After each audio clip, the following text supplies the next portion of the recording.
Bonjour à tous. Salut. Donc, alors, on avait fait effectivement un binôme avec. C'était intéressant avec Merav qui est intervenu tout à l'heure sur les enjeux de responsabilité. On le voit avec cette fragmentation des usages, le biode. Il y a énormément d'enjeux de réputation. Donc, en fait, l'organisation est clairement disruptée. Donc, comment tu vois ce changement et qu'est-ce que ça change en fait pour les marques employeurs? Alors, je vais juste me présenter 2 petites minutes. Donc, moi, je suis en charge de l'offre Care Center qu'on appelle en fait chez Experis IT. Experis IT, c'est la filiale en fait IT de Manpower. Donc, Manpower, travail temporaire.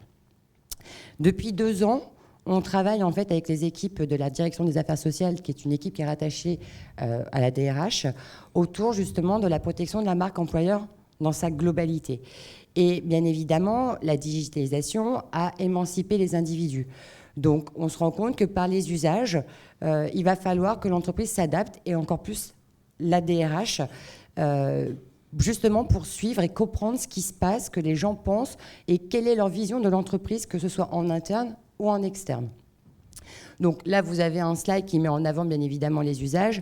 Ce qu'on a voulu mettre en exergue en fait à ce niveau-là, c'était de dire ça change dans l'entreprise. À l'époque, on avait l'habitude d'être dans un bureau en one-to-one, de discuter. Quand on sortait, on fermait la porte. Généralement, ça ne sortait pas, à part les petits bruits de couloir à la machine à café. En l'occurrence, ce qui se passe aujourd'hui, c'est que quand on discute en one-to-one, en fait, c'est fini.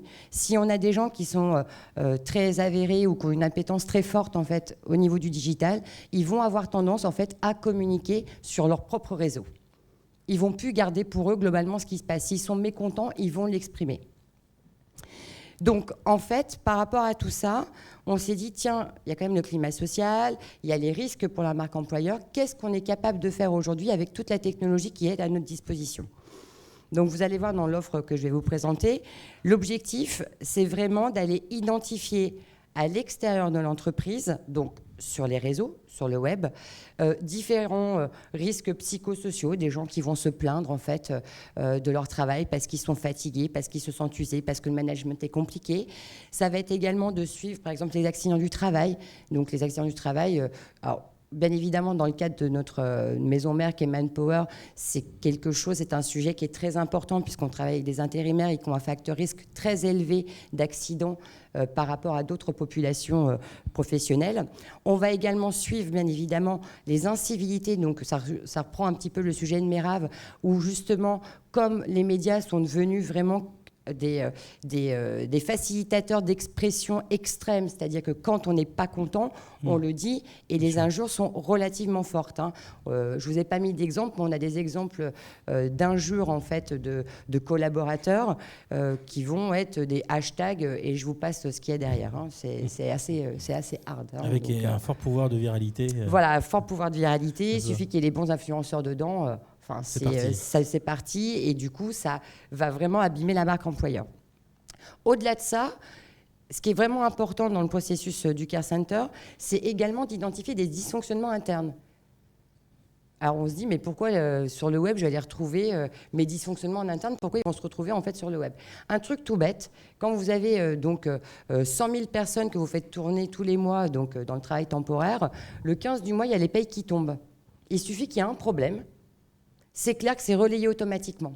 Donc nous, en fait, on s'aperçoit tous les mois, depuis qu'on travaille dessus, que le 15 du mois, il y a un relan, il y a les gens qui s'expriment en disant soit j'ai eu trop d'argent, alors des fois c'est assez sympa, ils ont eu 2 virements, ok, bon, ils sont contents, donc ils disent merci Manpower, ouais, super. Et après, ça va être ils m'ont oublié ou j'ai pas été payé. Et en fait, ça peut monter crescendo, c'est-à-dire que d'une remarque de dysfonctionnement, on va pouvoir passer à l'injure en l'espace de même pas 24 heures. Donc, du coup, c'est de se dire qu'est-ce qu'on est capable de faire. Donc, dans tout le processus du Care Center, on va avoir les juristes qui vont travailler avec nous, on va avoir la sécurité qui va travailler avec nous, on va avoir la DRH qui va travailler avec nous et la communication. Donc, l'offre Care Center, comment elle fonctionne ? On va avoir toute une partie... Je vais me mettre debout. Juste, oui, je t'en prie. C'est plus facile. Okay. Donc, on va avoir toute une partie à ce niveau-là qui va être, en fait, ce qu'on appelle crawler le web. Donc, on va utiliser...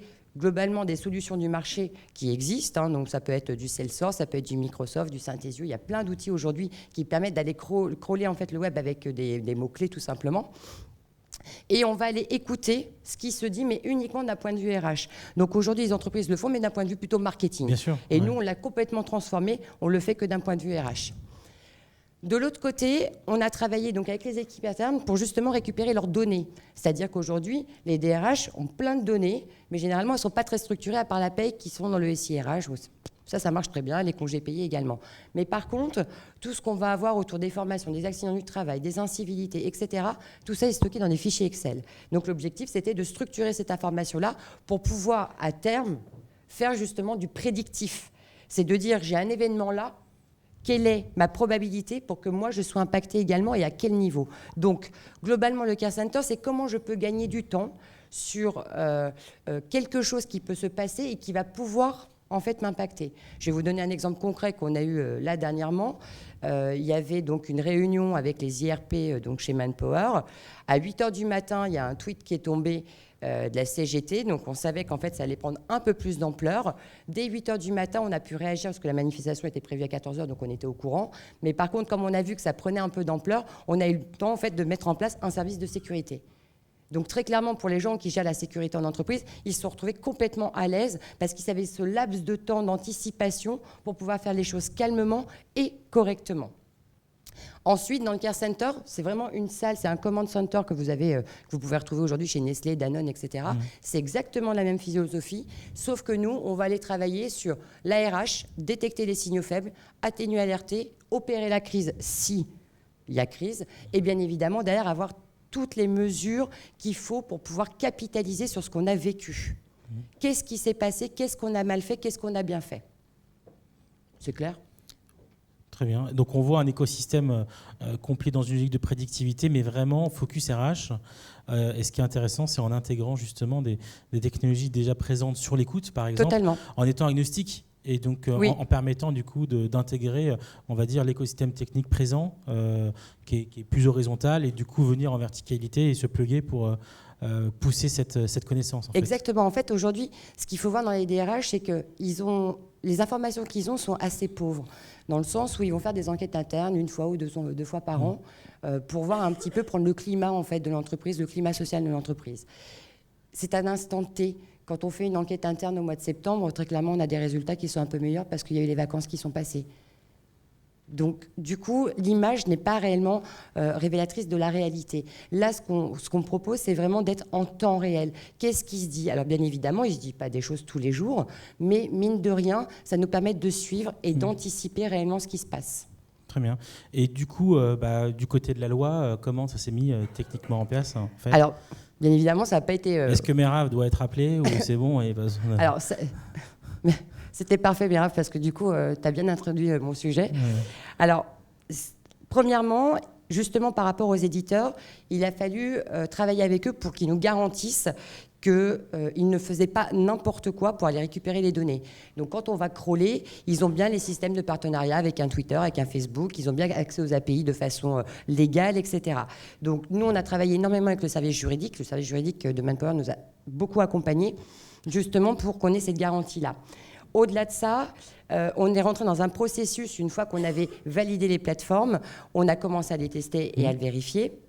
Et puis, on a présenté tout notre concept, toute la solution, en fait, encore une fois au juridique, qui nous a accompagnés en disant, il y a tel type de données dans le CRM, par exemple. Je ne sais pas si vous avez entendu parler, il y a très peu de temps, de boulanger, où en fait, justement, les gens faisaient des commentaires, voilà. La dame, elle n'est pas jolie, ou elle est grosse, etc. Chose qu'on n'a pas le droit de noter, hein, très clairement, c'est interdit. Donc, du coup, le juridique va justement nous accompagner en disant, il y a certains types d'informations, par exemple sur les accidents du travail, qu'on ne peut pas stocker. Ou tout simplement sur la durée de vie de l'information. C'est-à-dire qu'il y a des informations qu'on va pouvoir garder 3, 4 ans, 5 ans, mais à la fin, il va falloir qu'elles deviennent anonymes. Donc, on va pouvoir garder le contenu, mais pas qui ça concerne. D'accord ? Donc, une fois qu'on est rentré dans tout ce processus, bien évidemment, on a déposé nos dossiers à la CNIL. Donc, on a déclaré l'ensemble de toutes les données en fait, sur lesquelles nous travaillons.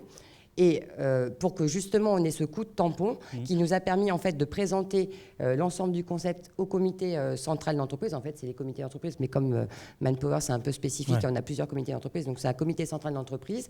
Et il faut savoir qu'aujourd'hui, que chaque collaborateur qui rentre chez Manpower, dans son package en fait de présentation, il y a justement cette explication de ce qu'on fait autour du Care Center. Donc les gens savent tout simplement qu'en fait, on regarde, on écoute et surtout, on essaye de prévenir. On est vraiment dans un mode de bienveillance, qu'on n'est pas là du tout pour aller monter des dossiers, justement, comme Merav disait, en disant « mais il y a telle personne qui a tweeté ça ». C'est pas ça qui nous intéresse. C'est comment on peut protéger notre marque employeur. Très bien, merci beaucoup. C'était vraiment intéressant d'échanger sur cette approche, on va dire, et l'utilisation. Comment tu peux finir justement sur les prochaines étapes, hein? Alors, en fait, et les bénéfices, ouais. Voilà, sur les bénéfices, ça va être l'objectif. Les objectifs, c'est vraiment d'anticiper la crise sociale. C'est important parce que ça dégrade très rapidement la marque employeur, surtout quand on est un employeur de référent et surtout quand on recrute énormément. Donc, il faut faire vraiment attention à ça. Ça va être vraiment d'avoir tous les outils qui vont nous permettre de gérer la crise en temps réel, que ce soit avec des infos internes, avec des infos externes, parce qu'on va être dans une salle où on va pouvoir faire intervenir le board. Ça va être de protéger également les collaborateurs, puisque quand vous avez des collaborateurs isolés ou qui sont menacés justement par les réseaux sociaux en disant « je vais aller dans telle agence et je vais casser la figure à telle personne, à la directrice, parce qu'elle n'a pas été sympa avec moi », on peut agir et justement protéger nos collaborateurs. Et puis, bien évidemment, la marque en tant que telle, et tout ça en toute légalité. Et très clairement, ces projets-là ne se font pas uniquement avec des équipes techniques comme Experis IT, ça se fait également avec le juridique et avec les équipes opérationnelles. Sinon, ça ne fonctionne pas. Très bien. Merci beaucoup, Stéphanie, que vous pouvez retrouver à la pause.